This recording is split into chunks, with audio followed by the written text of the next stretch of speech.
A mis hermanos, como siempre, es un enorme placer estar de vuelta aquí en Miami y estar en medio de ustedes y ver a algunos hermanos que amamos de todo corazón.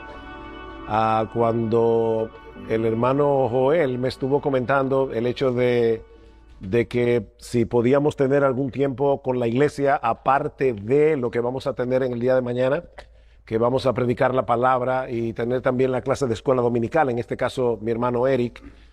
Estuve pensando, bueno, ¿qué podía compartir con la iglesia que pudiera ser de bendición, de ayuda? No en una prédica, sino en una clase o en un taller.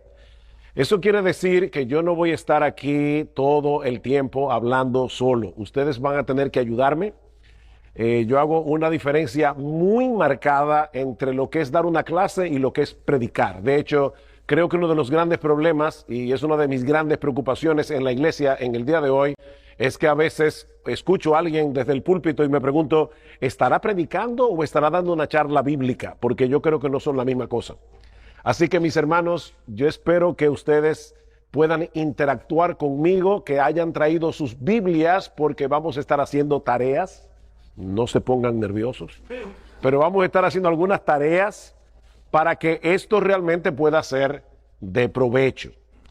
Hace unos años, mi esposa y yo estuvimos en Colombia, es uno de los países de Sudamérica donde vamos más a menudo, y estábamos en Bogotá, íbamos a ir hacia Villavicencio, queda a unas horas de Bogotá, y la persona que nos invitó quería que mi esposa y yo tuviéramos un vislumbre del paisaje tan hermoso que hay entre Bogotá y Villavicencio. El problema es que nos llevaron en una van y esa van pasaba por varios lugares donde habían precipicios. Recuerdo que en varias ocasiones pasamos túneles y teníamos que encontrarnos con de esos camiones tanques y teníamos que, la van se pegaba de la pared del túnel para que el camión tanque pudiera pasar. Bueno, gracias al Señor que nosotros estamos seguros de la salvación, porque más de una vez de verdad nosotros pensamos que íbamos a perder la vida en ese viaje. El punto es que si alguien me preguntaba en Bogotá, ¿para dónde yo voy? Bueno, vamos para Villavicencio. En un momento dado nos paramos en un restaurante a comer una comida típica. Si alguien me hubiera preguntado en ese restaurante, ¿para dónde ustedes van? Bueno, voy para Villavicencio. La van varias veces tuvo que hacer curvas, tuvo que tomar para aquí, para allá, pero el viaje tenía un final. El viaje era Villavicencio. Lo que yo quiero probarles en esta tarde o en esta noche es que la Biblia es como un viaje. Y no importa si tú tomas el viaje al principio, si tú tomas el viaje en el medio, si tú tomas el viaje casi hasta el final, el destino siempre es el mismo. Y el destino se llama Jesucristo. Eso es tan sencillo como eso. La Biblia es un viaje y el destino de ese viaje es Jesús. Un erudito llamado Christopher Wright dice lo siguiente. Este es un viaje que ya se hizo, fue largo, fue un viaje interrumpido y amenazado por una diversidad de circunstancias y gentes adversas. Fue un viaje que involucró a toda una nación, Israel, y su historia incrustada en la de muchas naciones. Pero sin importar en qué punto del viaje usted se incorpore, la dirección es siempre la misma. Esta es la historia de Dios que guía al pueblo de Dios hacia el Mesías de Dios. Si alguien te pregunta, ¿de qué se trata la Biblia? Bueno, es la historia de Dios que guía al pueblo de Dios hacia el Mesías de Dios, Jesús de Nazaret. Tal es la dirección constante del movimiento. Jesús es el destino. El Antiguo Testamento narra la historia que Jesús completa. Y para probar esto, yo quisiera, por favor, que ustedes vayan ahora en su Biblia. Vamos a comenzar a hacer ahora el ejercicio. Primera de Pedro, capítulo 1, versículos 10 al 12. Primera de Pedro, capítulo 1, versículo 10 al 12. ¿Alguien pudiera leer bien en voz alta ese texto? ya sea la Reina Valera, que es la reina de las versiones, o la Biblia de las Américas. Si puede leerlo con una voz potente. Los profetas que profetizaron de la gracia destinada a vosotros inquirieron y diligentemente indagaron acerca de esta salvación, escudriñando qué persona y qué tiempo indicaba el Espíritu de Cristo que estaba en ellos, el cual anunciaba de antemano los sufrimientos de Cristo y las glorias que vendrían tras ellos. Ok, Pedro está diciendo aquí al menos 5 cosas acerca del Mesías, comenzando por la más simple, que el Mesías habría de venir. Primero, que el Mesías, ¿ustedes ven esta letra o tengo que escribir más grande? El Mesías habría de venir. Ok, ¿qué otra cosa dice el texto acerca del Mesías? Fue profetizada la venida del Mesías. Bien, pero ¿qué fue profetizado? Sí, fue profetizado, eso es lo que está diciendo. Los profetas profetizaron que el Mesías habría de venir. ¿Qué más? En segundo lugar, que el Mesías habría de sufrir. Bien, ¿qué más? La gloria eterna. Que luego del sufrimiento el Mesías sería glorificado. Glorificado. Las glorias que vendrían tras ello. En cuarto lugar, déjenme darles esta pista, que tenía que ser en ese orden.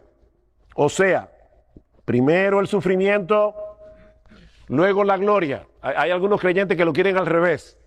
No, si nosotros seguimos a Jesús, ese es el plan, ese es el camino. Hay que primero pasar por la cruz antes de llegar a la gloria. Y finalmente, Pedro nos dice que las cosas que los profetas profetizaron, ¿para quiénes eran? Eran para nosotros.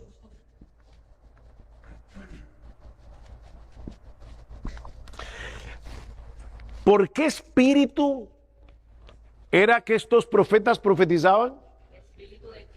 El Espíritu de Cristo que estaba en ellos. Hay cosas que los profetas del Antiguo Testamento no entendían acerca de qué persona, qué tiempo indicaba el Espíritu de Cristo que estaba en ellos, el cual anunciaba de antemano los sufrimientos de Cristo y las glorias que vendrían tras ellos. El Antiguo Testamento, mis amados hermanos, es Cristo predicando a Cristo a través de los profetas. Según Pedro, no lo estoy diciendo yo. O sea, él está diciendo el Espíritu de Cristo que estaba en ellos, que es el Espíritu Santo, pero Pedro le llama el Espíritu de Cristo, anunciaba de antemano los sufrimientos de Cristo y las glorias que vendrían tras ellos. Y a ellos se les dijo que no era para ellos, sino para nosotros que anunciaban todas estas cosas. Así que, hermanos, los profetas del Antiguo Testamento tenían una perspectiva más clara acerca del Mesías de lo que nosotros a veces pensamos que ellos tenían.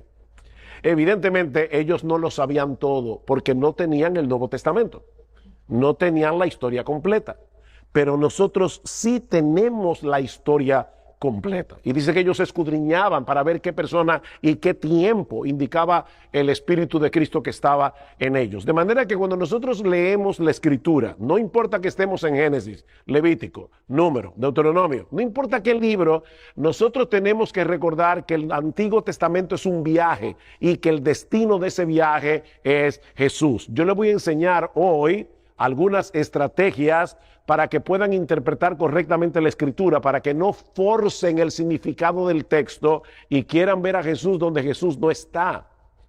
Es de eso que se trata este taller. Pero ahora déjenme probarles con otros textos de las Escrituras que ciertamente Cristo es el tema primordial de la palabra de Dios. Lucas capítulo 24. Lucas capítulo 24. ¿Ustedes recuerdan esos dos discípulos que iban camino a Emaús? Ellos estaban, ¿verdad?, contentos, felices, alegres. ¿Cómo estaban esos dos discípulos? Estaban tristes. ¿Por qué estaban tristes? Porque ellos creían que Jesús era el que iba a redimir a Israel. ¿Y qué fue lo que hizo Jesús 3 días antes en la cruz? Redimió a su pueblo. Pero como ellos no entendían bien las escrituras, ellos pensaban que eso había sido un fracaso. Y ellos decían, bueno, nosotros creíamos que era Jesús el que iba a redimir a Israel. ¿Y qué les dice Cristo en el versículo 25? Oh, insensatos y tardos de corazón para creer todo lo que yo les había dicho. Eso es lo que dice el texto. Oh, pero pregunta, ¿y Jesús no les había dicho que él iba a sufrir, que él iba a ser entregado, que él iba a morir, que él iba a resucitar? ¿Se lo dijo o no se lo dijo? Se los dijo. Sin embargo, es interesante que Cristo no les dice, oh insensatos y tardos de corazón para creerme todo lo que yo les había dicho. Jesús, el Hijo de Dios, guió a los apóstoles o a estos discípulos de Maús a que miraran la Escritura. Y les dice, no era necesario que el Cristo padeciera estas cosas y que luego entrara en su gloria. Y comenzando desde ¿quién? Desde Moisés y siguiendo por todos los profetas, les declaraba en todas las escrituras lo que de él decían. Cristo está diciendo, toda la Biblia, todo el Antiguo Testamento es acerca de mí. Esa noche Jesús se le aparece a los discípulos. ¿Y qué dice en el versículo 45 de Lucas 24? ¿Qué dice allí? Les abrió el entendimiento para que comprendiesen las escrituras. Cristo le dio la llave que abre el significado de las escrituras. ¿Y qué fue? ¿Cuál fue esa llave? Versículo 46.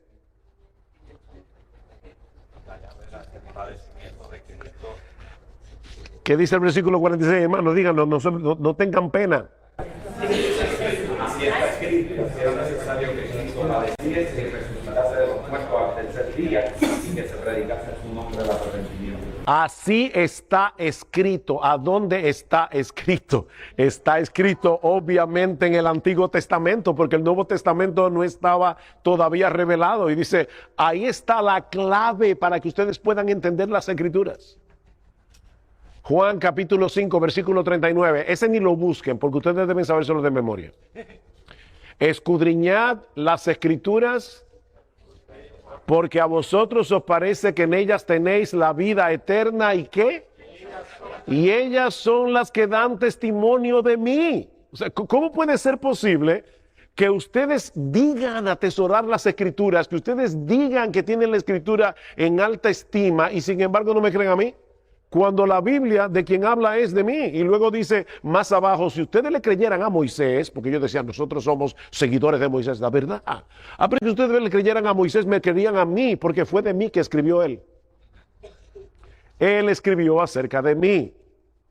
Otro texto. Segunda Timoteo capítulo 3, versículo 14. Pablo está hablando allí de los falsos maestros y le dice a Timoteo, Timoteo, tú perteneces a otra clase de maestros. O sea, los falsos maestros son hombres que están usando la Biblia, están usando los púlpitos para su propio provecho. Miren, mis hermanos, si usted está en una iglesia, si hay alguien aquí que no pertenece a esta iglesia, si usted está en una iglesia donde el pastor está todo el tiempo hablando de dinero y tratando de sacarte tu dinero para que tú siembres y coseches, sal huyendo de ahí porque te están engañando. Y Pablo hace un dibujo, Pablo hace un perfil de lo que es un falso maestro. Son personas egoístas, son personas que viven para sí mismos, que usan la palabra de Dios como fuente de ganancia. Pero tú, Timoteo, persiste en lo que has aprendido y te persuadiste, sabiendo de quién has aprendido y que desde la niñez has sabido las sagradas escrituras. ¿Qué escrituras? ¿La del Antiguo Testamento o la del Nuevo Testamento? ¿Y cómo lo sabemos? Porque cuando Timoteo era un niño, el Nuevo Testamento no estaba escrito. Desde la niñez tú has sabido las Sagradas Escrituras. ¿Y cuál es el propósito de las Sagradas Escrituras? Las cuales te pueden hacer sabios para la salvación por la fe que es en Cristo Jesús, Señor nuestro. Toda la Escritura es para llevarnos a la salvación por la fe en Cristo Jesús. Y ahí que Pablo dice, toda la Escritura es inspirada por Dios y útil para enseñar, para redarguir, para corregir, para instruir en justicia, a fin de que el hombre de Dios sea perfecto, enteramente preparado para toda buena obra. Hermanos, ¿cuál es el tema, el gran tema de las Escrituras? El gran tema de las Escrituras es Cristo. Ahora, ¿cómo yo puedo leer las Escrituras de tal manera que yo pueda ver a Cristo en la palabra de Dios sin torcer el significado del texto bíblico? Hermanos, no metan a Cristo donde Cristo no está. Nosotros tenemos que leer la Biblia con los ojos puestos en Jesús, pero tenemos que interpretarla correctamente para ver a Cristo donde Cristo realmente está. Y eso en lo que va a resultar es salvación para el que no conoce a Cristo y madurez y santificación para aquel que sí lo conoce. Hermanos, nosotros no podemos crecer en santidad, no podemos madurar espiritualmente a menos que derivemos de la Escritura el conocimiento de Cristo. ¿Qué dice Pedro en su segunda carta? ¿Cómo termina? Antes bien, creced en la gracia y en el conocimiento del Señor Jesucristo. Tenemos que crecer en el conocimiento del Señor Jesucristo. Ok, ¿cómo hacemos eso? Bueno, en primer lugar, observa tu pasaje con atención. Hermanos, la Biblia es un libro especial porque es un libro inspirado por Dios. Pero al mismo tiempo es un libro como cualquier otro libro, en el sentido de que tiene una gramática y tú tienes que poner atención a la gramática, tienes que poner atención a lo que el pasaje te está diciendo para tú poder extraer la bendición del pasaje. Yo quiero ahora que ustedes vayan conmigo a 2 Timoteo capítulo 1, versículo 8. Me van a excusar mis hermanos, pero yo he estado estos días luchando con mi garganta.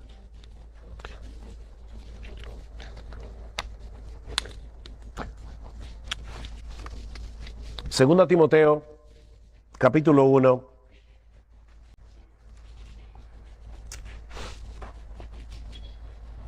versículo 3. Doy gracias a Dios, al cual sirvo desde mis mayores con limpia conciencia, de que sin cesar me acuerdo de ti en mis oraciones noche y día.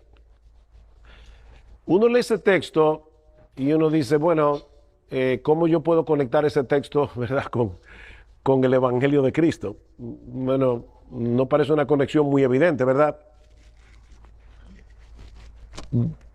Pablo está diciendo que él sirve desde mis mayores. ¿Qué significa eso? Sus antepasados, con una limpia conciencia. O sea, Pablo no estaba torciendo la Escritura, Pablo no estaba violando la Escritura porque él estaba sirviendo con una limpia conciencia. ¿Y qué era lo que Pablo predicaba? El Evangelio de Cristo. Versículo 8, por tanto, no te avergüences de dar testimonio de nuestro Señor, ni de mí preso suyo, sino participa de las aflicciones por el Evangelio, según el poder de Dios, quien nos salvó y llamó con llamamiento santo, no conforme a nuestras obras, sino según el propósito suyo y la gracia que nos fue dada en Cristo Jesús desde antes de los tiempos de los siglos. Pablo dice, yo sirvo conforme a lo que yo recibí de mis mayores, de mis antepasados. ¿Y qué recibió Pablo de sus antepasados? O todas las escrituras, toda la herencia de las escrituras del Antiguo Testamento. ¿De qué tratan esas escrituras? Del mismo evangelio que Pablo predicaba. Pero yo puedo leer eso, no ver todo lo que Pablo está diciendo en ese capítulo y no darme cuenta cómo Pablo está hablando aquí acerca del evangelio. En una forma indirecta, pero está diciendo, yo estoy sirviendo al Señor con las escrituras que yo aprendí en el Antiguo Testamento y con una limpia conciencia. Y lo que yo aprendí fue el Evangelio. Lo que yo aprendí fue la salvación que es en Cristo Jesús. Lo mismo que va a decir más adelante a su hijo en la fe, Timoteo. Entonces, a veces, hermanos, lo único que falta es prestar atención cuidadosa a lo que el texto dice en su contexto. Primera Timoteo, segunda Timoteo, ¿qué son? En género literario, son cartas. Ok, ¿ustedes recuerdan en la época prehistórica cuando no existía el internet? Y las cartas se hacían a mano. Ok, cuando tú recibías una carta de 5 páginas, ¿cómo tú la leías? Tú leías un párrafo hoy, ¿verdad? Dejabas la carta ahí, mañana tomabas otro párrafo, te olvidabas del párrafo que leíste ayer y traspasado mañana leías otro párrafo. ¿Cómo tú leías las cartas? entera, porque la carta tenía un flujo de pensamiento. Nosotros hoy usamos la Biblia como la galletica china que traen un papelito de la suerte. Entonces, yo saco un texto y quiero tratar de ver la bendición que yo tengo en este papelito de la galletica china. Pero es que la Biblia no se lee así. Esta carta es una carta. Qué profundo, ¿verdad? Y tengo que leerla entera y tengo que tratar de entender todo lo que dice cada parte de la carta en relación a toda la carta. Porque así es que se leen las cartas. Así que no lo olvides. Las cartas del Nuevo Testamento son cartas. Léelas como tal, para que no saques un texto fuera de contexto, porque un texto fuera de contexto se convierte en un pretexto. Ok, fíjense, esto fue un ejercicio muy sencillo. Ahora vamos a hacerlo un poquito más complicado, que no es complicado nada, es simplemente poner más atención a ciertos detalles. La Biblia es una historia de redención, ¿verdad? Que comienza en Génesis y termina en Apocalipsis. Yo no puedo leer la Biblia como si fuera un montón de historias desconectadas, sino ver cada parte como parte de toda esa historia. Y tengo que preguntarme, ¿en qué parte de la historia, en el desarrollo de esa historia, yo estoy? Y ahora yo quiero hacerles una pregunta. Vayan a Romanos, capítulo 4.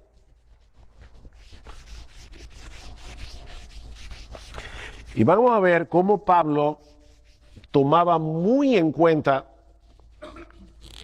el tiempo en que ocurrían las cosas dentro de esa gran historia. Recuerden que esto es una historia y esa historia nos lleva a un punto que tiene que ver con Cristo.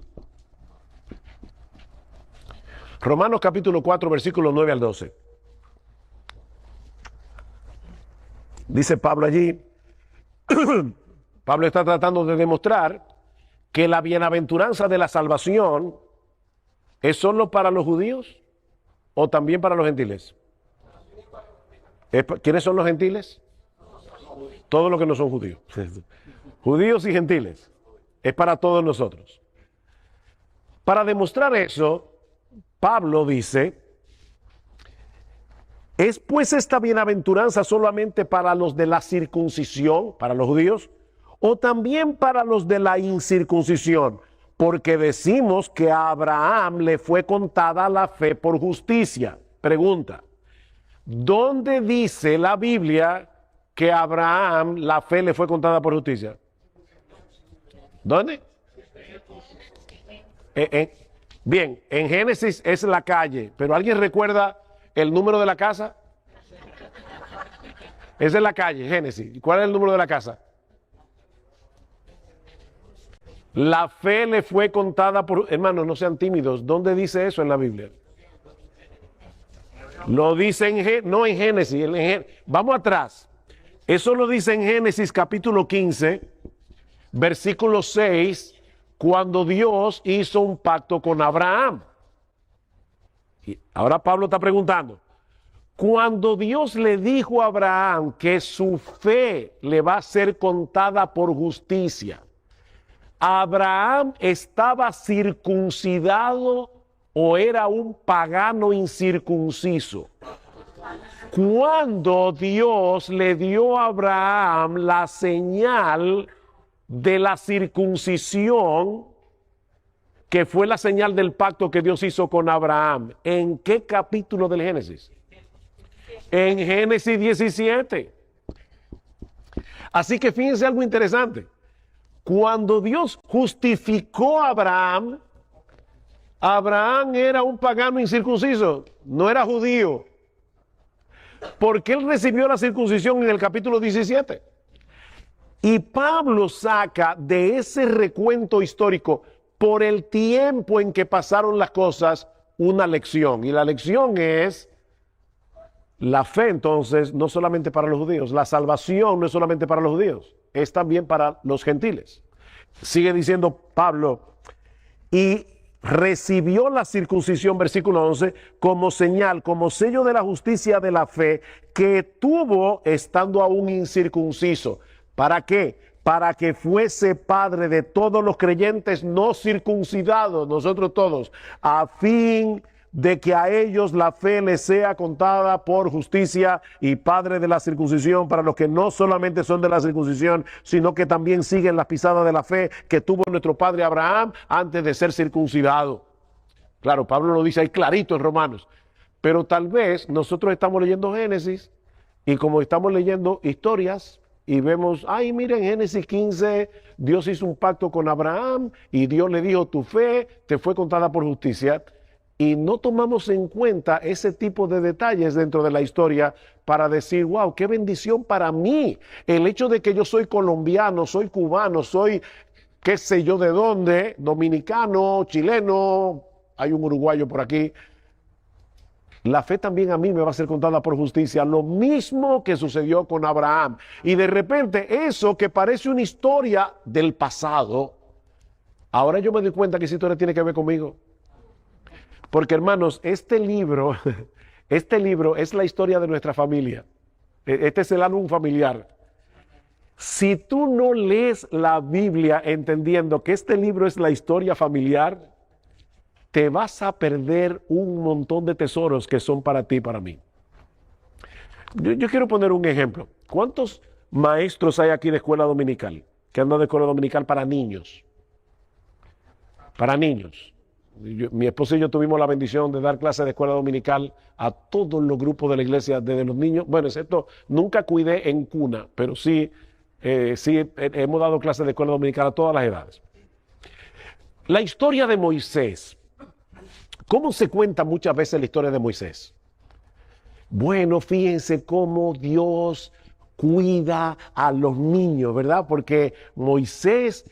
Faraón quería matar a todos los niños y sin embargo la mamá lo puso en una canastica, lo puso en el río y cómo esa canastica fue hasta donde estaba la hija de Faraón. ¿Ustedes se dan cuenta, niños, cómo Dios cuida a los niños? La pregunta es, ¿ese texto en Éxodo se escribió para enseñar a los niños que Dios cuida a los niños? No. Porque un día te vas a encontrar con un niño avispado que te va a decir, maestro, ¿y qué pasó con todos los otros niños que Faraón sí mató? Porque hubo un montón de niños que murieron en ese holocausto y Dios preservó a Moisés. ¿Por qué preservó a Moisés? Porque él iba a ser el líder que iba a liberar esa nación de la cual iba a nacer Jesús. Si Faraón hubiera cumplido su deseo de exterminar a Israel, nosotros nunca hubiéramos tenido un Mesías. Sin embargo, cuando estamos leyendo la historia de Moisés, estamos leyendo mi historia, porque es la historia de ese pueblo a través del cual iba a venir mi Mesías que me salvó muriendo por mí en una cruz. Entonces estamos leyendo la Biblia y ya yo voy de Éxodo 2 a mi Señor Jesucristo, porque tiene que ver. Porque recuerden, mis hermanos, esto es un viaje y Jesús es el destino. Lo que yo tengo que saber es cómo yo llego, como decía Spurgeon. Spurgeon le decía a un joven que le preguntó que qué le había parecido su mensaje y dice, no me gustó para nada. Y no me gustó porque tú no llevaste ese mensaje a Jesucristo. Dice, mira joven, así como todos los caminos conducen a Londres, que era donde vivía, ¿verdad? Spurgeon, dice, así todos los caminos conducen a Jesús en la Biblia. Si tú no llegaste ahí, en algún lado te extraviaste en el camino. Así que le dijo, tu sermón a mí no me gustó para nada. Le digo a Spurgeon. Otro ejemplo. Considera cómo Jesús cumple las profecías del Antiguo Testamento. Yo les pido que por favor vayan al Salmo 16. Ustedes conocen ese salmo porque es un salmo favorito de muchísimos creyentes.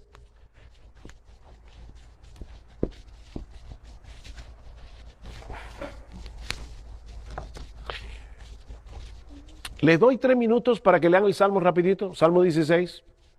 Recuerden que esto es un taller. Salmo 16.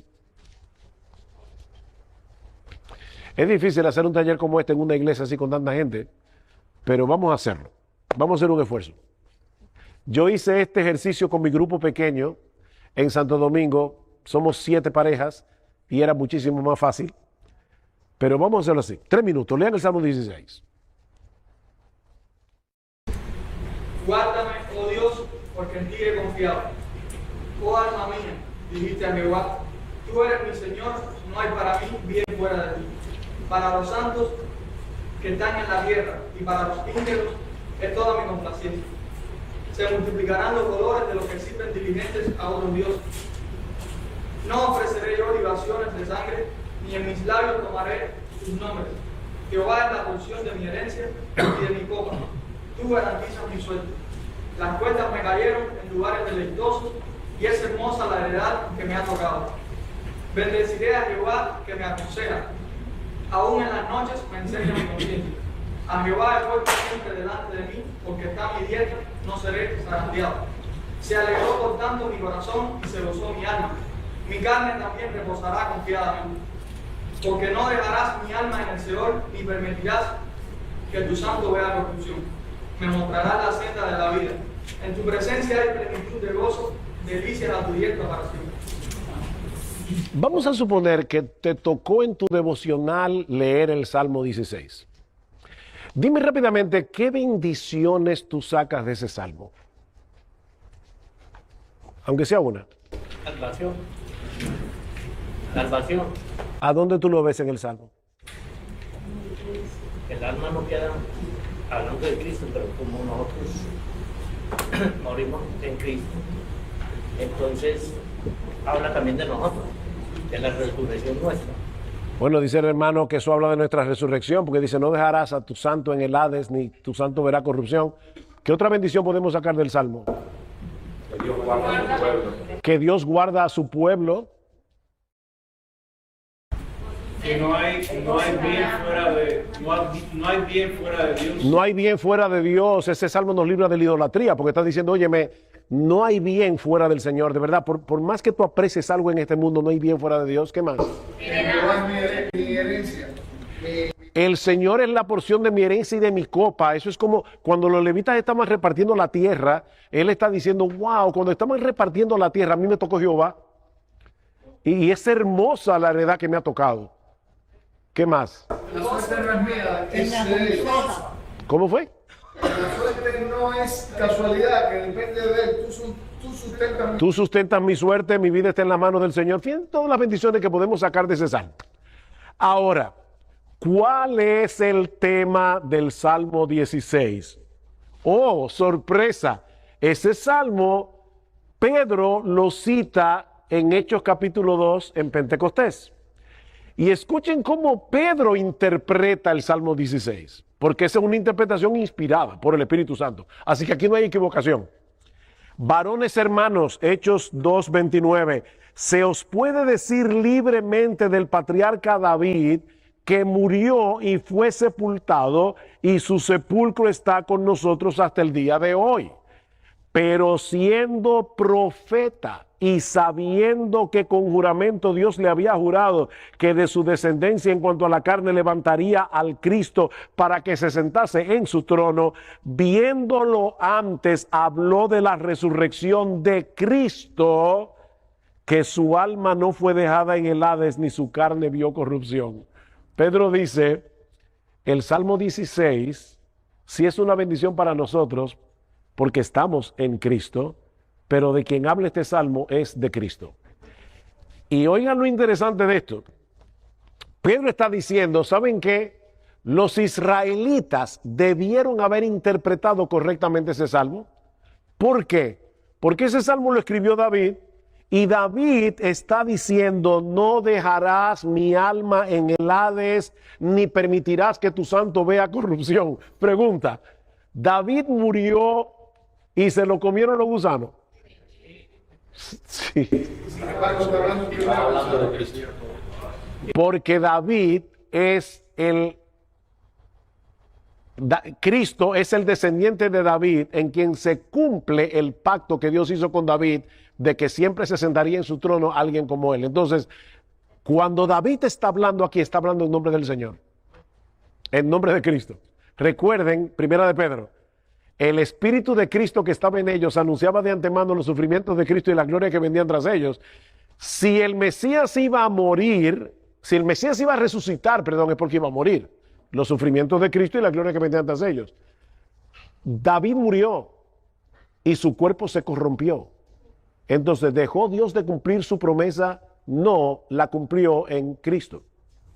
Y Pedro está diciendo, esa gran promesa de las Escrituras se cumple en el Señor Jesucristo. Y el hermano dijo ahorita, nosotros vamos a resucitar porque estamos unidos a Cristo. Y eso es verdad. Pero este salmo habla primariamente de Jesús. Sin embargo, nosotros muchas veces pasamos por ese salmo y todavía teniendo en Hechos 2 la interpretación correcta del salmo, como quiera no vemos a Cristo allí. Ustedes ven cómo nosotros tenemos que estar leyendo el Nuevo Testamento y aprendiendo cómo leer el Antiguo. ¿Alguno de ustedes vio la película? Es una película. Estoy con sonido todavía, porque. ¿Qué quiere decir eso, Tellito? Eso es a lo cubano, yo no entiendo eso. ¿Cómo que se está procesando? Julito. Pastor, ¿algún pasaje del Antiguo Testamento que no sea explicado en el Nuevo Testamento de esa manera, nosotros podemos asumir que está hablando también de Jesús? Cuidado, yo tengo que tener muy claro Julito está preguntando si yo tengo un pasaje del Antiguo Testamento que no explica tan claramente en el Nuevo que está hablando de Jesús.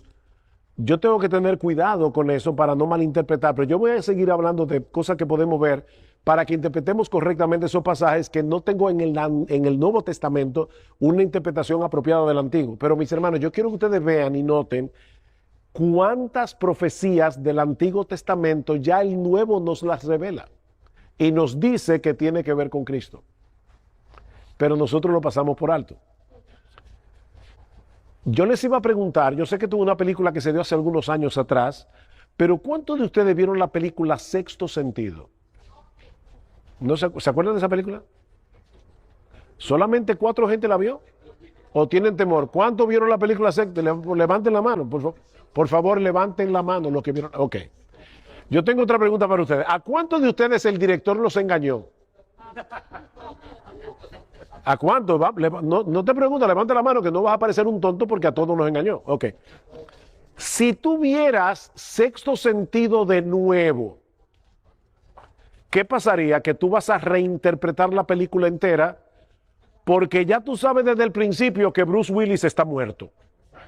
Ya te hizo un spoiler de la película. No la vea, que no vale la pena, pero el punto es que si no la viste, cuando tú ves la película por segunda vez, te das cuenta desde el principio que el director te engañó porque el tipo estaba muerto desde el principio.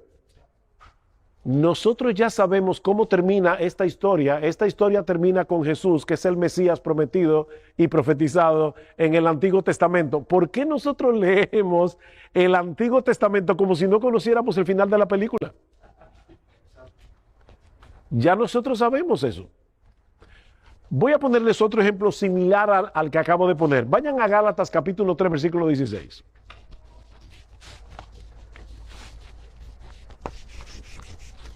Este sí quiero, por favor, que alguien lo pueda leer en voz alta.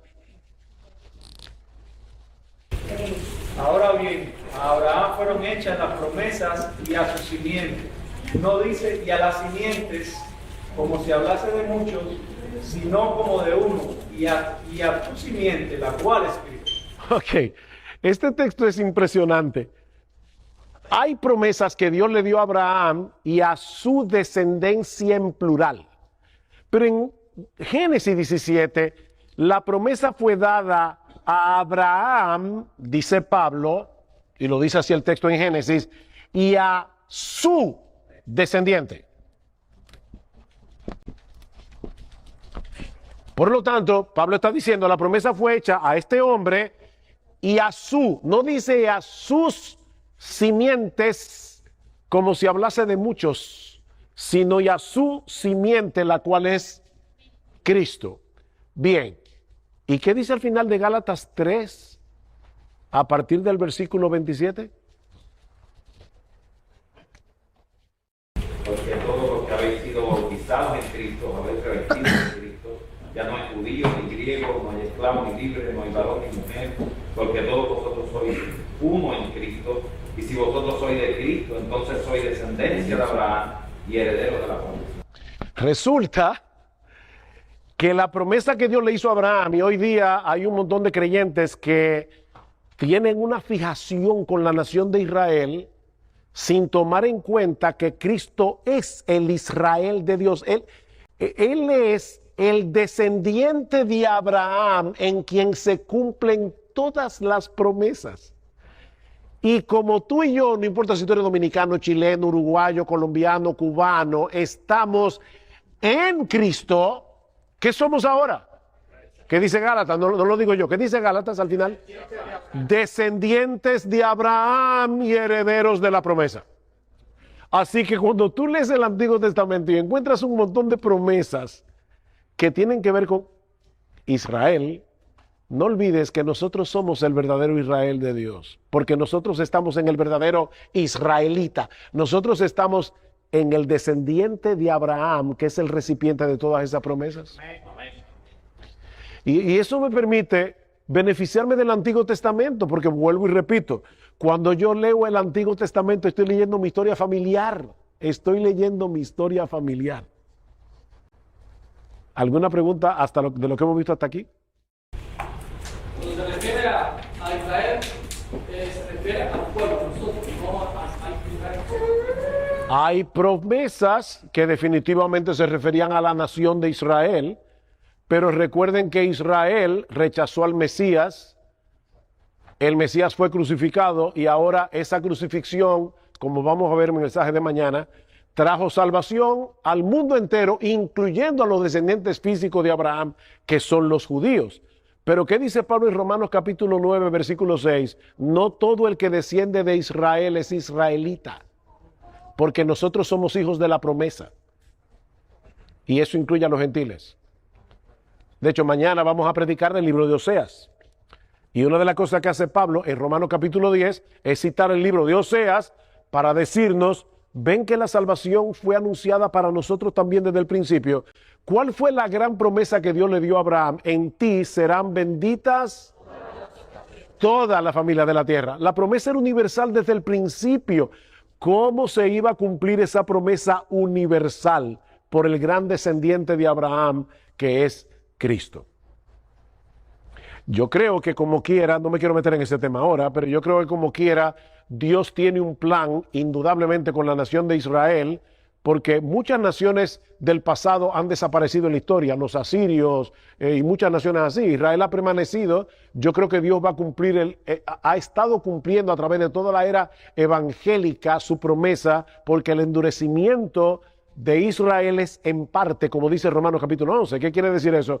Que Israel no está completamente endurecido, sino parcialmente endurecido, porque a través de toda la historia evangélica muchos israelitas se han estado convirtiendo al Señor y han sido añadidos a la iglesia. Hermanos, Dios no tiene dos pueblos, tiene uno solo.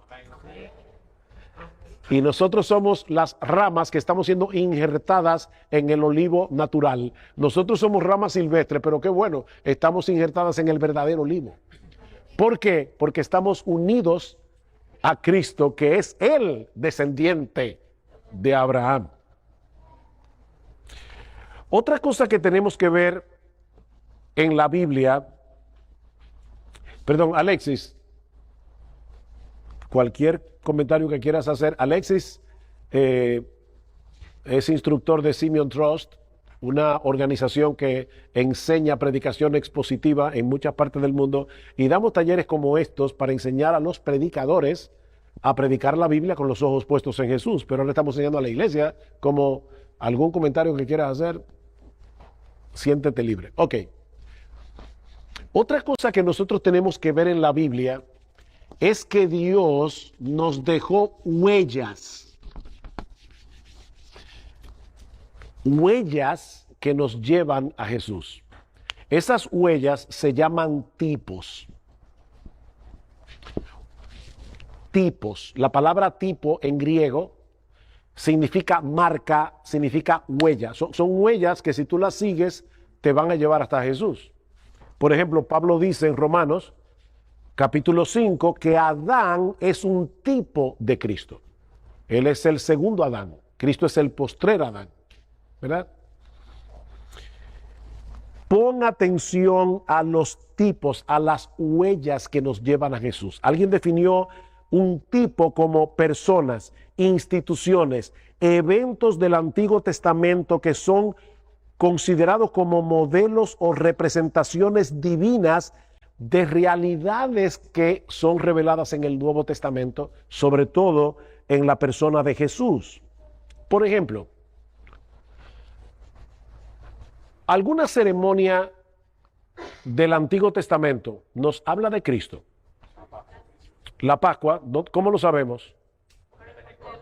Porque Él es el Cordero Pascual. Y Pablo dice en 1 Corintios 5, porque Cristo, nuestra Pascua, ya fue sacrificada por nosotros. Y hay iglesias en el día de hoy que yo no sé de verdad de dónde sacan eso, que hasta están celebrando la Pascua ya. O sea, otra vez estamos trayendo las fiestas del Antiguo Testamento como si Cristo no las hubiera cumplido. Pero hermano, todo eso era una sombra que nos llevaba hasta Jesús.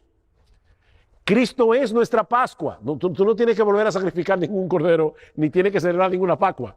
Ya Cristo es nuestra Pascua. ¿Algún evento del Antiguo Testamento que es una huella? La expiación.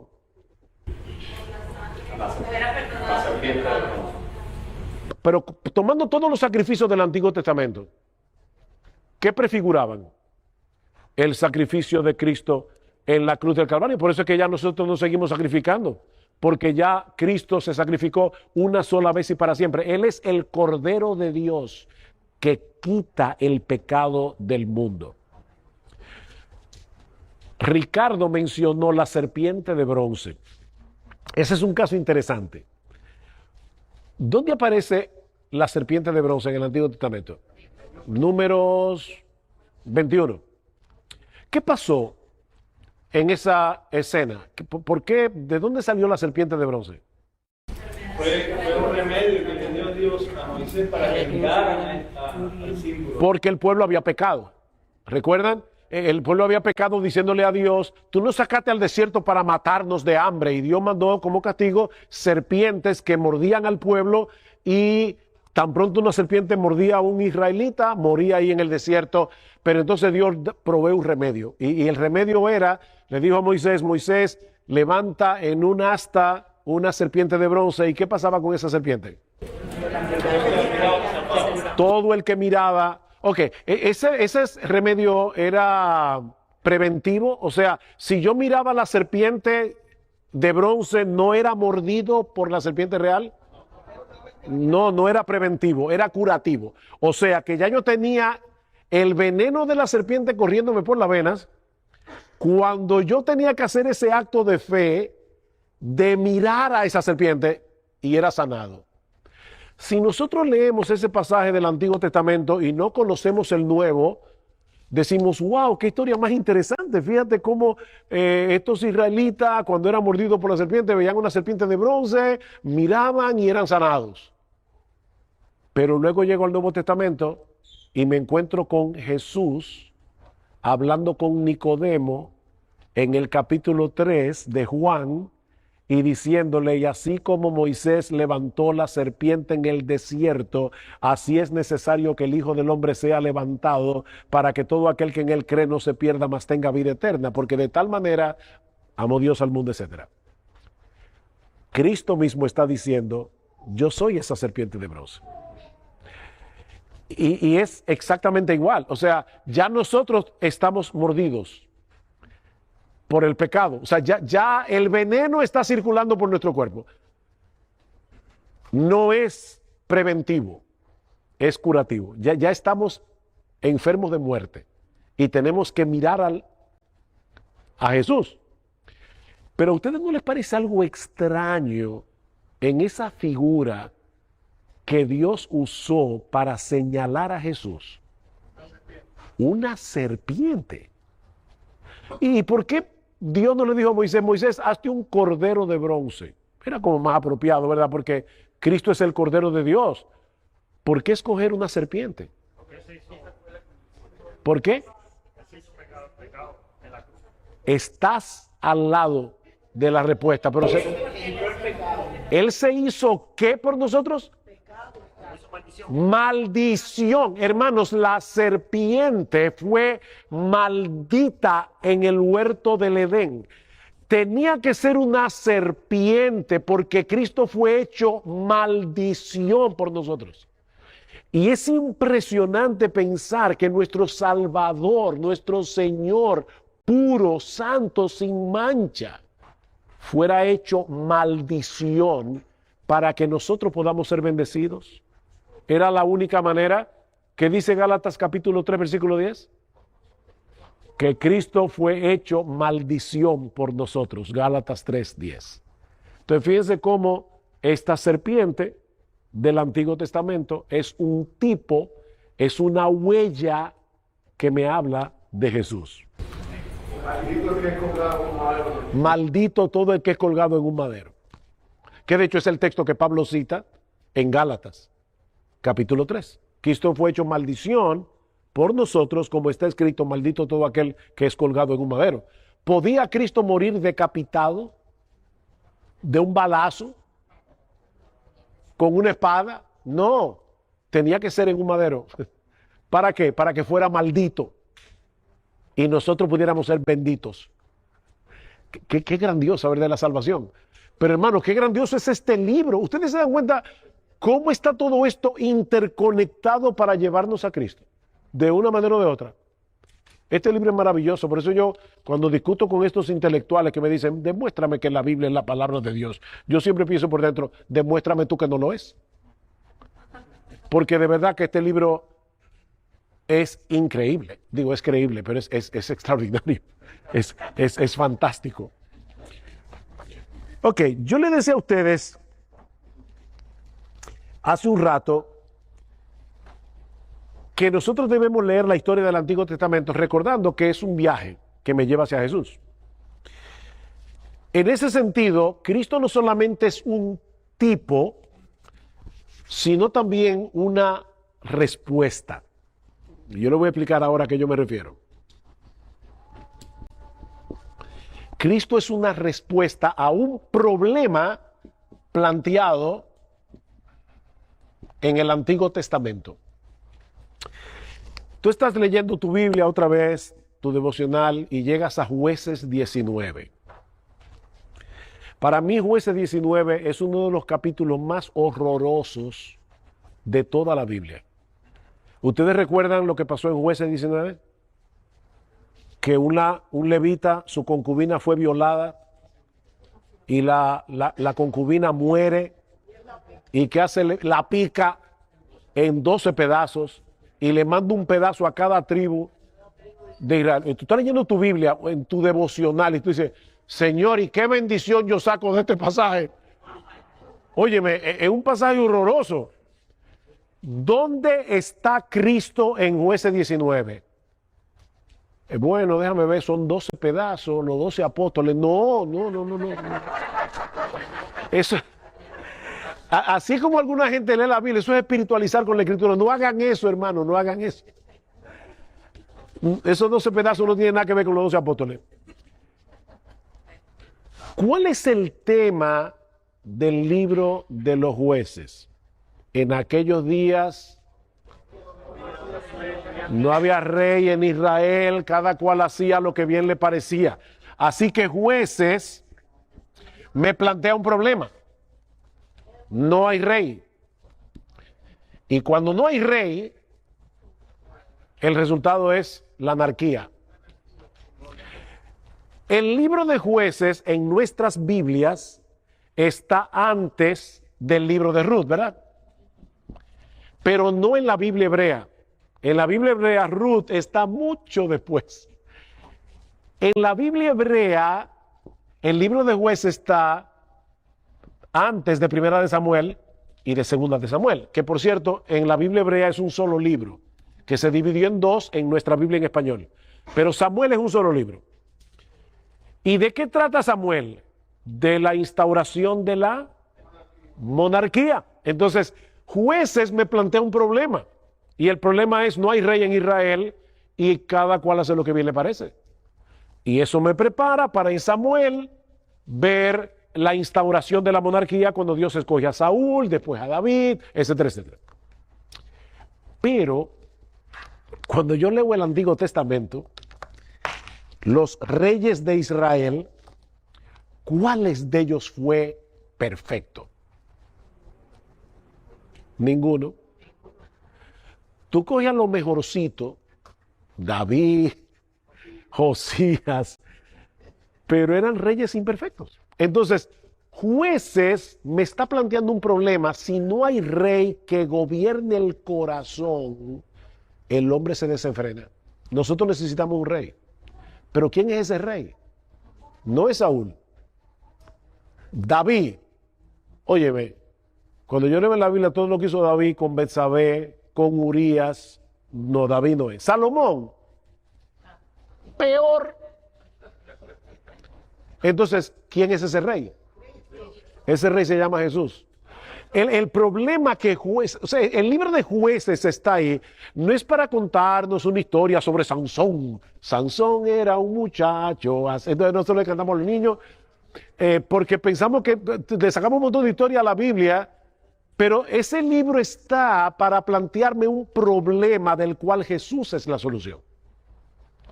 Yo tengo que esperar todo el Antiguo Testamento para llegar al rey que ahora gobierna mi corazón y que entonces me permite vivir para la gloria de Dios y haciendo la voluntad de Dios, no perfectamente, pero sí sinceramente. Jesús es el rey que nosotros necesitamos.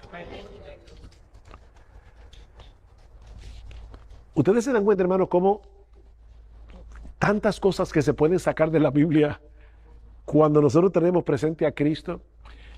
Es como, el otro día estaba leyendo el libro de Isaías y me tocó uno de esos capítulos donde se habla de la ira de Dios sobre el pecado. Hoy día la gente no quiere oír hablar de la ira de Dios. No, mi Dios es amor. Oye, déjame decirte algo, mira, si Dios no tuviera ira y no tuviera justicia, no entenderíamos su amor. Porque la ira de Dios, la justicia de Dios es el telón de fondo que hace brillar en todo su esplendor el amor de Dios. De paso, sin ira no hay amor. O sea, cuando una persona te dice, yo no puedo entender cómo es eso de que Dios tiene ira, respóndele, es que si no tuviera ira tampoco pudiera amar. Imagínate que tú estás hablando con alguien que dice, yo amo a los niños. Óyeme, ¿y a ti no te molesta que los niños sean abusados, maltratados? No, porque yo soy todo amor, a mí eso no me molesta, entonces tú no amas a los niños. Si a ti no te indigna que un niño sea maltratado, tú no amas a los niños. Sin ira no hay amor. Entonces yo estoy leyendo este capítulo de Isaías, donde todo es ira, perdón, no era Isaías, era Sofonías. Ira, todo el libro. Pero cuando yo pienso, wow, la ira de Dios es terrible. O sea, la Biblia dice, horrenda cosa es caer en las manos del Dios vivo. Pero ¿saben de qué me habla eso a mí? De la cruz del Calvario, porque mi Señor Jesucristo es el hoyo negro del universo que absorbe toda la ira de Dios para que Dios no me trate a mí con ira. Él sufrió todo el castigo que yo merecía por mis pecados. De manera que cuando yo estoy leyendo en la Biblia sobre esos juicios de Dios, claro que yo pienso, wow, qué terrible el impío, lo que le espera al impío. Yo no puedo obviar eso, porque eso es una realidad.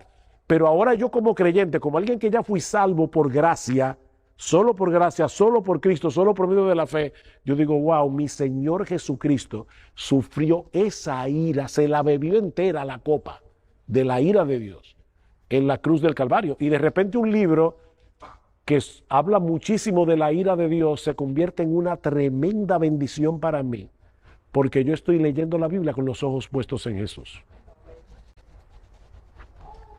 Hasta aquí alguna pregunta. Ya estoy casi terminando.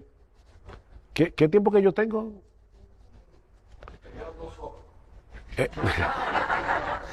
Empezaron cantando, leyendo la Biblia, así que me quitaron un tiempito. Dígame cuándo yo acabo, de verdad, porque yo acabo cuando ustedes me digan. Para que no me digan como un pastor de aquí de Miami. La primera vez que yo vine, una de las veces que yo vine a Miami, hace muchos años, le dije, pastor, dígame ¿hasta qué hora tengo para predicar? Y él me dijo, no, tú predicas todo el tiempo que tú quieras. Ahora nosotros nos vamos a las 9, me dijo. Como no quiero que me hagan eso, díganme qué tiempo tengo. A la 1:30 termino. ¿A la 1:30? No se me van a la 40. Ok.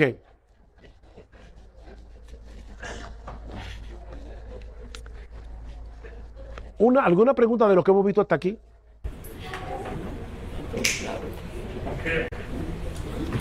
Quería preguntar, nunca he entendido por qué el Melquisedec, el rey de Salem, que es un tipo de Cristo, La respuesta más fácil, dice el hermano, ¿por qué Melquisedec es un tipo de Cristo? La respuesta más fácil es porque Hebreos 7 lo dice, ¿verdad? Pero aparte de que Hebreos 7 lo dice, Melquisedec es un tipo perfecto de Cristo, comenzando por el hecho de que dice sin padre ni madre ni genealogía. Eso no quiere decir que Melquisedec no haya tenido ni padre ni madre ni genealogía, sino que en un libro en el que las genealogías aparecen por doquier, Melquisedec aparece de repente y desaparece de repente.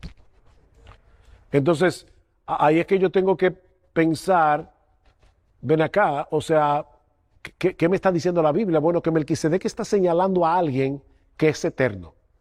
Es eterno porque nunca tuvo principio, nunca tendrá fin. Él tuvo principio y fin. No piensen que Melquisedec es Cristo. Es un tipo de Cristo. Porque Melquisedec era sacerdote. Y dice en Hebreos 5 que para ser sacerdote hay que ser hombre. Y Cristo no se hizo hombre 2 veces. Él se hizo hombre en el vientre de María. Así que Melquisedec no era Cristo, pero era un tipo de Cristo. Y fíjate cómo dice el autor de Hebreos, Abraham le dio los diezmos a Melquisedec. ¿Qué indica eso? Indica que Melquisedec era mayor que Abraham, como Cristo es mayor que Abraham. Por otra parte, dice el autor de Hebreos que Melquisedec era sacerdote cuando Leví ni siquiera había nacido, estaba todavía en los lomos de Abraham. Así que Cristo pertenece a un sacerdocio que no es el arónico, sino es el sacerdocio de Melquisedec, que como no tuvo principio ni fin, es un sacerdocio que no termina nunca. Y por eso es que hoy no deberían haber sacerdotes. La Iglesia Católica cometió un error garrafal al tener sacerdotes como si nosotros hoy no tuviéramos nuestros sumos sacerdotes, que es Jesús. ¿Por qué se sustituían los sacerdotes del Antiguo Testamento? Porque eran hombres y morían y tenía que venir el Hijo y el Hijo y el Hijo.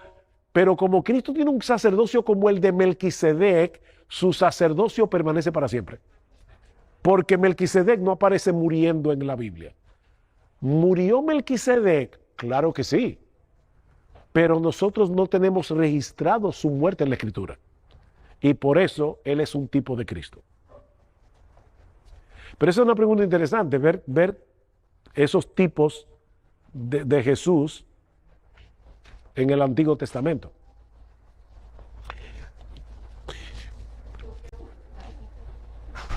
Hablando de perdón, Jesús vino a perdonar los pecados del mundo y murió por nosotros, limpiándonos el pecado, por la salvación nuestra. Hoy en día, ¿cómo se aplica ese perdón? Si yo hoy me muero, yo muero perdonado por todas esas cosas malas que he cometido. ¿Por qué? Porque yo ya he sido perdonada desde que Cristo derramó la sangre por todas. Eso aplica hoy en día, en estas épocas modernas, y para la gente que no cree en Cristo, como un budista, como un maometano, etc. ¿Qué pasaría con esa gente? Con ellos y en el mundo actual. Van al infierno. Van al infierno. Nadie se va a salvar sin haberse arrepentido de sus pecados y creer en Jesús. Nadie. No importa que sea budista, que vive en una selva del África. De hecho, hermana, si alguien se pudiera salvar por su ignorancia, o sea, vamos a suponer que alguien dice, oye, pero es que esa gente nunca oyó de Cristo, es que ellos no se van a perder por haber rechazado al Evangelio, ellos se van a perder por haber rechazado al Padre. Eso es lo que dice Romanos 1. La ira de Dios se manifiesta desde el cielo contra toda impiedad e injusticia de los hombres que detienen con injusticia la verdad. Porque lo que de Dios se conoce les es manifiesto, Dios se lo manifestó, su eterno poder y deidad se hacen claramente visibles por medio de las cosas hechas, de modo que no tienen excusa. El hombre conoce a Dios, pero habiendo conocido a Dios, no le glorificaron como a Dios ni le dieron gracias. Fíjate que ahí no aparece Cristo por ninguna parte. O sea, no es por rechazar a Cristo que el hombre se pierde. Es porque la creación le habla de la existencia de Dios y el hombre ha decidido sustituir a Dios por ídolos. Cristo nos salva ya estando condenados por haber rechazado a Dios el Padre. Ahora, hay personas que dicen, bueno, pero esa gente que nunca ha oído el Evangelio, ¿cómo se van a perder? Mis hermanos, si la gente se salvara por ignorancia del Evangelio, lo peor que nosotros podemos hacer es enviar misioneros al mundo. Porque si enviamos misioneros que prediquen el Evangelio, nos estamos arriesgando a que escuchen el Evangelio y lo rechacen. Si ellos se van a salvar en su ignorancia, mejor dejémoslos así. Pero hay una urgencia, hermanos, hay una urgencia. Y óyeme bien, no hay que ir al África. Aquí en Estados Unidos hay un montón de personas que van camino al infierno porque no conocen a Jesús.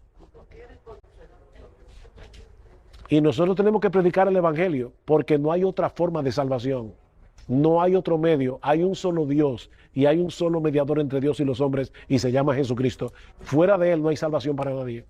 Así que hay urgencia, hermanos, de predicar el Evangelio. Hay urgencia de predicar el Evangelio. Por esa razón. Yo me acuerdo al doctor Sproul, R.C. Sproul, que una vez le preguntaron, óyeme, ¿qué pasa con esos inocentes de África que mueren sin Cristo? Y Sproul respondió muy sabiamente, no hay ningún problema porque Dios no va a condenar a los inocentes. Si hay inocentes en África, no hay problema. La pregunta es, ¿hay inocentes en África? Y la respuesta es no. No hay inocentes en ninguna parte. Todos somos pecadores. Inocente muere, inocentemente peca, inocentemente se condena. Bueno, dice la Biblia, los que sin ley han pecado, sin ley también perecerán. No se salvarán, perecerán. Hermano. No, es otro tema, no es acerca de eso. Es acerca de la persona de José, la historia de José. José no se cita en el Nuevo Testamento como un tipo de Cristo. Sin embargo, vemos muchas cosas en la vida de José que señalan a Cristo. Varón de dolores, experimentado en quebranto, traicionado, vendido, sufrido y puesto en gloria. Se pudiera... Yo creo que sí, que José es un tipo de Cristo, aunque el Nuevo Testamento no lo señale directamente. Pero hay un patrón en la vida de José que es muy similar al patrón de la vida de Jesús, indudablemente. ¿Por qué Moisés llevó los huesos de José? ¿Por qué Moisés? Los huesos de José. Se llevaban los huesos de José, los huesos. El Nuevo Testamento. Oh, eso era una señal de fe. Porque una señal de la fe de José. Porque José está diciendo, estamos ahora en Egipto, pero ya Dios le había dicho a Abraham, ustedes van a ser llevados a una nación, van a estar cautivos por 430 años y después van a volver a esta tierra. Y José, estando en Egipto, en prosperidad, él dijo, no, yo sé que se va a cumplir la promesa de Dios, porque Dios cumple sus pactos y por lo tanto yo sé que vamos a regresar a Canaán. Cuando ustedes regresen, lleven mis huesos allá. Es como la carta que Pablo le escribe a Filemón. Pablo está preso en Roma y dice, prepárame alojamiento porque yo sé que por tus oraciones yo seré concedido. O sea, ora para que Dios me libere y de paso prepárame la cama. O sea, es un hombre de fe. Eso le pasó a José. José dijo, yo sé que Dios va a cumplir su promesa, yo sé que mis huesos van a ser llevados a Egipto. Perdón, a Canaán, no a Egipto. El personaje que habla las escrituras, que es el ángel de Jehová, el cual aparece lleno de oración, incluso aquella visión que tiene Isaías, creo, que ve esa visión en el templo y ve a este personaje, esta figura, el cual es gloria. Qué buena pregunta. El ángel de Jehová en el Antiguo Testamento es una cristofanía. ¿Qué quiere decir eso? Una aparición de Cristo antes de su encarnación. Porque más de una vez el ángel de Jehová es identificado como Dios en el Antiguo Testamento. Y es adorado, como hizo Manoa, el papá de Sansón. O sea que Agar, cuando ve al ángel de Jehová, dijo, le puso al pozo el Dios que me ve, porque Dios me vio. O sea, es obvio que el ángel de Jehová es indudablemente una cristofanía, una aparición de Jesús no encarnado, porque Jesús, recuerden, se encarnó una sola vez en el vientre de María. Jesús no se encarnó en el Antiguo Testamento, pero aparece en el Antiguo Testamento. Y el hermano citó aquí un texto interesante, y con esto ya sí voy a terminar, porque me faltan unos minuticos, no quiero cansarnos, y es Isaías capítulo 6. Vamos a terminar con este texto, que es un buen texto para concluir, porque es un texto glorioso. En el año que murió el rey Usías, vi yo al Señor sentado sobre un trono alto y sublime. Pregunta, ¿a quién vio Isaías? ¿A quién vio Isaías? ¿Quién es el Señor? ¿Es el Padre? ¿Es el Hijo? ¿Es el Espíritu Santo? ¿A quién vio Isaías? Bueno, es interesante en el texto que Isaías escucha una conversación entre las personas de la Trinidad, porque dice en el versículo 8, después oí la voz del Señor, en singular, que decía, ¿a quién enviaré? Recuerdan que yo les decía que la Biblia se lee como cualquier otro libro, tomando en cuenta los verbos, las conexiones. Ok, enviaré. ¿Eso es plural o singular? Singular. ¿A quién enviaré y quién irá por nosotros? Por fin, ¿quién está hablando aquí? ¿Es una persona o más de una persona? ¿A quién enviaré y quién irá por nosotros?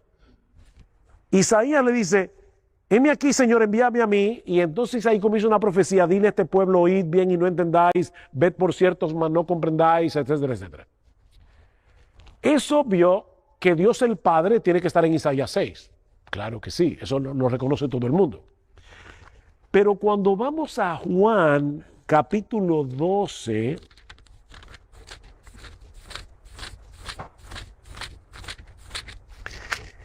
dice en el versículo 36 en el medio, estas cosas habló Jesús y se fue y se ocultó de ellos. Pero a pesar de que había hecho tantas señales, ¿quién? Jesús. No creían en él, en Jesús, para que se cumpliese la palabra del profeta Isaías que dijo, Señor, ¿quién ha creído a nuestro anuncio y a quién se ha revelado el brazo del Señor? Isaías 53.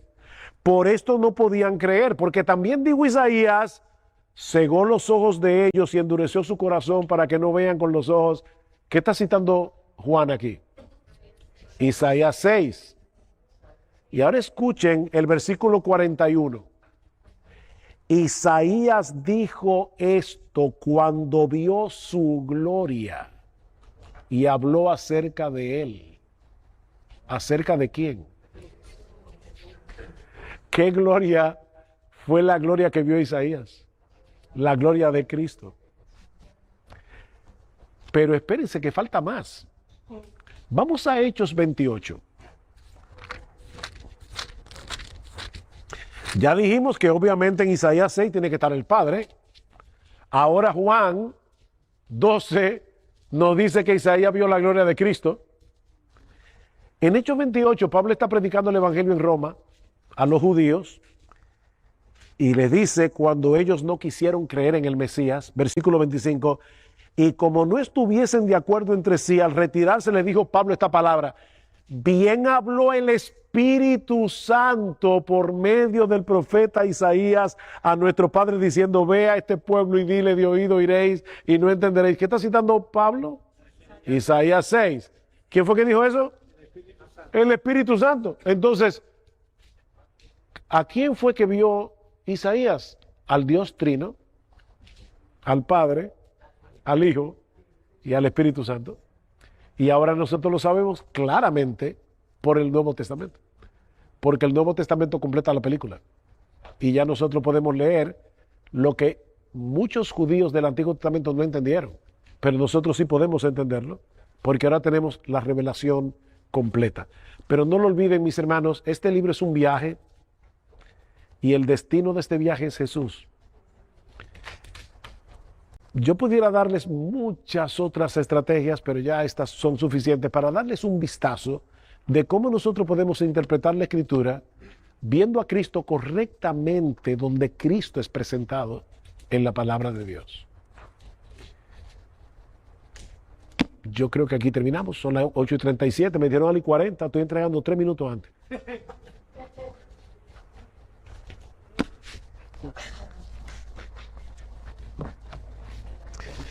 Oh, me faltó una sola cosita, perdón, que no puedo dejar de decir. En el Antiguo Testamento hay muchas leyes, me faltan 2 minutos, rápido, leyes. Cuando yo veo las demandas éticas del Antiguo Testamento, del Nuevo Testamento, no importa dónde sea, pero las demandas éticas, sobre todo pero pensemos en la ley de Dios. Muchas veces nosotros vemos en la ley, solo vemos ley. Pero nosotros debemos ver en la ley más que ley. Primero, ¿qué revela la ley? El carácter perfecto, santo, justo, bueno, amoroso de nuestro Señor Jesucristo. De Dios, pero Cristo es la imagen de Dios y lo vemos en la encarnación de Jesús. Él es el amor de Dios encarnado. Nosotros vemos en la ley el carácter de Dios. Pero no solamente eso. ¿Puedo yo cumplir las demandas de la ley? No. Por eso yo necesito un Salvador. Entonces, cuando yo leo la ley, yo leo la necesidad que yo tengo de ser salvo, porque la ley lo que hace es condenarme. Cuando yo veo la ley es un estándar demasiado alto, yo no llego ahí. Yo le estaba predicando el otro día a un taxista y le decía, él tenía un rosario colgando del espejo, y le dije, mi amigo, ¿qué representa ese rosario para ti? Y ahí comenzó a hablarme de su religión y todo lo demás, y yo le decía, ok, también debe hacer una pregunta, si tú te mueres hoy, no, yo voy al cielo, ajá, wow, ¿y cómo tú lo sabes? No, porque mire, yo no mato, yo no robo. Mira, el mandamiento más importante de la ley es, amarás al Señor tu Dios con todo tu corazón, con toda tu alma, con toda tu mente y con toda tu fuerza. Tú cumples eso. Y el otro, el más chiquito, es amarás al prójimo como a ti mismo. Eso no lo hace nadie ni por un segundo. ¿Tú sabes lo que eso significa, mi amigo? Le dije yo al taxista, que tú y yo vivimos violando la ley cada microsegundo de nuestra existencia. Estamos condenados. ¿Qué hizo Cristo? Cristo cumplió la ley perfectamente en mi lugar para que creyendo en Él yo pudiera ser salvo. Entonces ahora, cuando yo leo la ley, yo no solamente leo ley, yo veo el carácter hermoso, perfecto de mi Salvador. Yo leo la necesidad que Cristo vino a suplir muriendo por mí en la cruz del Calvario. Pero no solamente eso, es que también Cristo me dio su Espíritu Santo. ¿Para qué?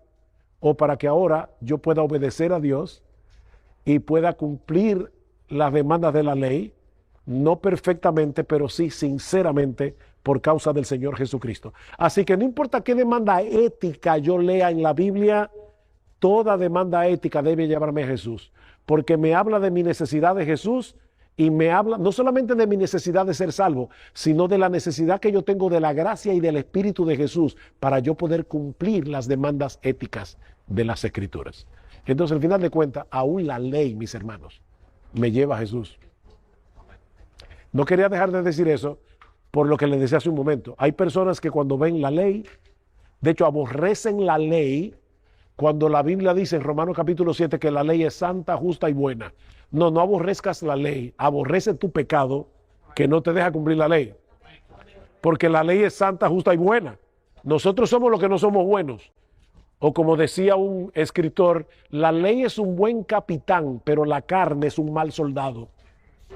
Ese es el problema. El problema no está en la ley, el problema está en ti y en mí. Por eso es que Pablo dice que nosotros somos esclavos en la ley al pecado, ¿no? Somos esclavos del pecado, no de la ley. Pero la ley, como somos esclavos del pecado, solo nos condena. La ley ni salva ni santifica. Es Cristo el que salva y es Cristo el que santifica por su gracia. Pero cuando me santifica, ¿para qué lo hace? Para que yo pueda cumplir la ley. Ya, era el último punto. Ahora sí. Sí, ya. Porque si sigo aquí... Ahora el pastor está haciendo como que hermano soy yo, claro, que quiere que se baje, pero no, yo no quiero que se baje, porque no pudiera seguir exponiendo estas enseñanzas. Hermanos, mañana seguimos la fiesta, no porque el pastor sugiere entre nosotros, mañana es el día del Señor. Y vamos a venir a adorar en espíritu y en verdad, pero además tenemos la bendición de tener al pastor Eric Michelén y su jefe Michelén con nosotros. Si usted no tiene iglesia, está bienvenido, será recibido. Si quiere venir, también será recibido, no vamos a votar a nadie, pero no queremos tener problemas con ningún pastor, ¿verdad? Así que mañana seguimos a las 10 de la mañana nuestro estudio bíblico que lo tendrá el pastor Eric Michelén y en el culto de adoración que estará predicando el pastor Sugel. ¿Tienen algo? ¿No? Vamos a ponernos en pie. Y el pastor Ricardo Piñeiro, pastor de esta iglesia, nos va a despedir por ahí.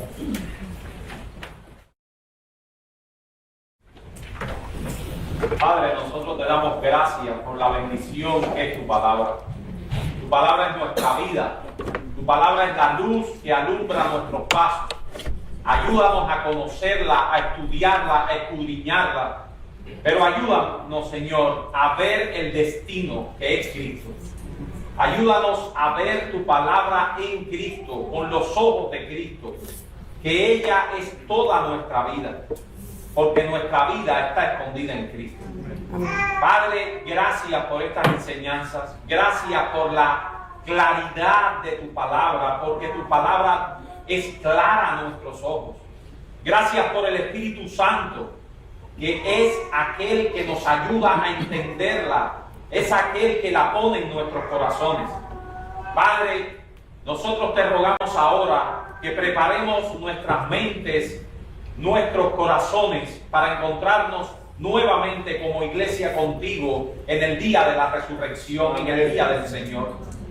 Te pedimos que uses al pastor Eric y al pastor Sugel mañana para tener con nosotros la exposición de tu palabra y que nosotros salgamos de este lugar también mañana edificados para vivir la semana, una semana edificados en tu palabra. Padre Santo, te rogamos estas cosas en el nombre de Jesucristo. Amén. Amén.